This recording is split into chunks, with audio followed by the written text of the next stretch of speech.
Hi, Ben. Howdy. So unconscious bias is a concept well documented in psychological studies, which is basically that people associate negative things with people of color and positive things with whites. So if that is true, given that that is true, how does white privilege not exist?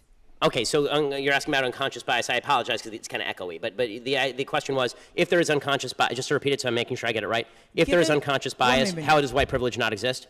The question is, given that there is unconscious bias, how does white privilege not exist? So number one, so when I speak about white privilege, yes, so when I speak about white privilege, I'm speaking specifically about behavior.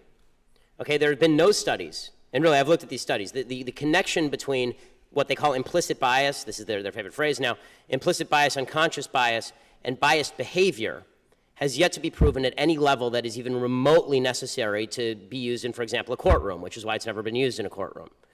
It is also true that there is no way, there really isn't, there's been no proven way to alleviate what they call unconscious bias, which means that we're ghost hunting. So what I would suggest is that if there is unconscious bias, and I'll acknowledge the possibility or the reality of unconscious bias, if there is, then I need you to I don't care about what's in people's heads so much as what they do. So if you point me to a racist behavior, don't worry, I'll let you respond.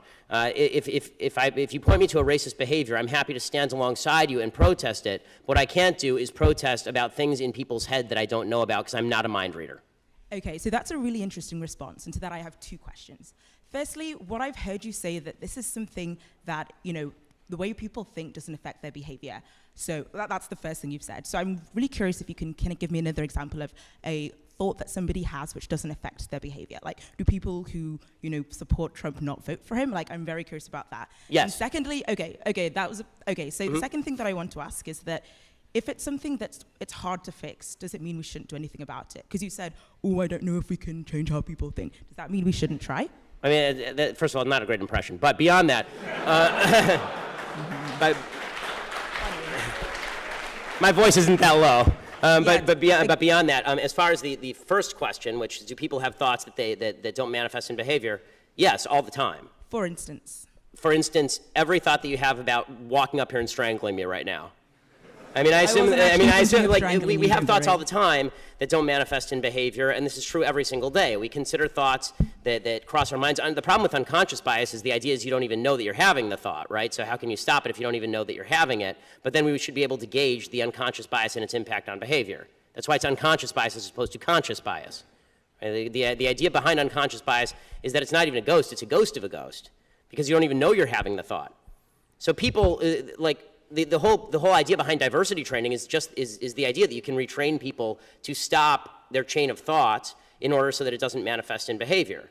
I don't think that every thought manifests in behavior. If it did, then every time a man saw a good-looking woman walk down the street, a straight man saw a good-looking woman down the street, we'd have a real mess on our hands.